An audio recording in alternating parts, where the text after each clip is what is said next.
অগ্রিম ঈদের শুভেচ্ছা জানাচ্ছি।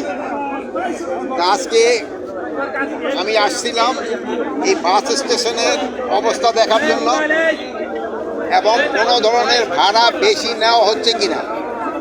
এখানে বিআরটিএর একটা চার্ট দেওয়া আছে, এই চার্টের থেকে যদি কোনো ভাড়া কেউ বেশি নেয় এই ব্যাপারে আপনারা বিআরটিএ কর্তৃপক্ষকে অবশ্যই জানাবেন।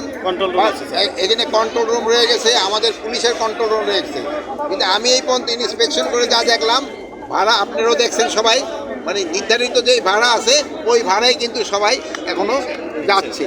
দুই একটা ছোটোখাটো কমপ্লেন আছে, ওটার এগেনস্টে আমরা অলরেডি ব্যবস্থা নিচ্ছি। তা আমরা সবাই মিলে দোয়া করব যাত্রীরা যেন ভালোভাবে যেতে পারে এবং রাস্তাঘাটে যেন কোনো অসুবিধা হয় না। আপনারা দেখছেন, আমি ড্রাইভারও জিজ্ঞেস করে দেখছি তারা পুরাটা রেস্ট পায় কি না, কিন্তু ড্রাইভারও যদি রেস্ট না হয় তো অনেক সময় দুর্ঘটনার একটা সম্ভাবনা থাকে। এই জন্য ড্রাইভারও যেন রেস্ট পায় এই ব্যবস্থার জন্য মালিকদেরও বলা হয়েছে এরা যেন রেস্ট পায়, এবং দুই একটা আপনাকে সামনে চেক করে দেখা হয়েছে তারা মোটামুটি রেস্ট পেয়েছে। আপনাকে কিভাবে মূল্যায়ন করবেন? আমরা গত কয়েকদিন দেখছি যেভাবে কিছু কিছু অভিযোগ থাকলেও সব মিলে সন্তুষ্টি প্রকাশ করছে, স্বস্তি প্রকাশ করছেন, সব মিলে সরকারের কি উদ্যোগ ছিল? আপনারা এই সরকারের উদ্যোগ ছিল দেখেই তো আপনি যে বললেন যে লোকজন এই স্বস্তিতে যেতে পারছে, ঠিক সরকারের ব্যবস্থাপনা ছিল দেখেই কিন্তু এই স্বস্তিতে হচ্ছে। এই যে আমরা চেষ্টা করতেছি পুরাটা ঈদে যেন আল্লাহ লোকেরা ভালোভাবে যেতে পারে এবং তারা আবার যেন ভালোভাবে ফিরে আসতে পারে, এই আল্লাহর কাছে আমরা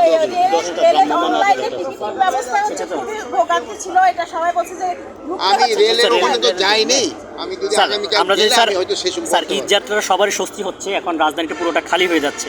এই খালি রাজধানীতে আমরা জানি যে আইন শৃঙ্খলার যে একটা ছিনতাইগিরি তৎপরতা বেড়ে যায়, এটার জন্য আপনারা কোনো প্রকার এই জন্য তো আমি আগেই বলছি, স্বরাষ্ট্র মন্ত্রণালয় থেকে কিন্তু আগেই বলানো হয়েছে যে সবাই ছুটি ভোগ করতেছে, কিন্তু আমার পুলিশ কিন্তু সশস্ত্র বাহিনী, পুলিশ, বিজিবি, আনসার এরা কিন্তু কেউ ছুটিতে যাচ্ছে না।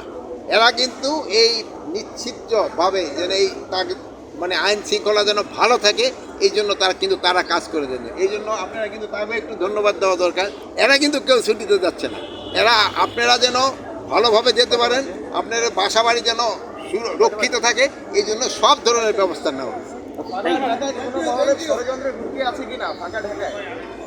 এখানে আল্লাহ দিলে কোনো ধরনের ষড়যন্ত্রের হুমকি নাই, আর ষড়যন্ত্রের যদি কোনো হুমকি থাকে আপনারাই মোকাবেলা করবেন আমাদের সাথে মিলে। জনগণ মোকাবিলা করলে কোনো ষড়যন্ত্র কেউ করতে পারবে না।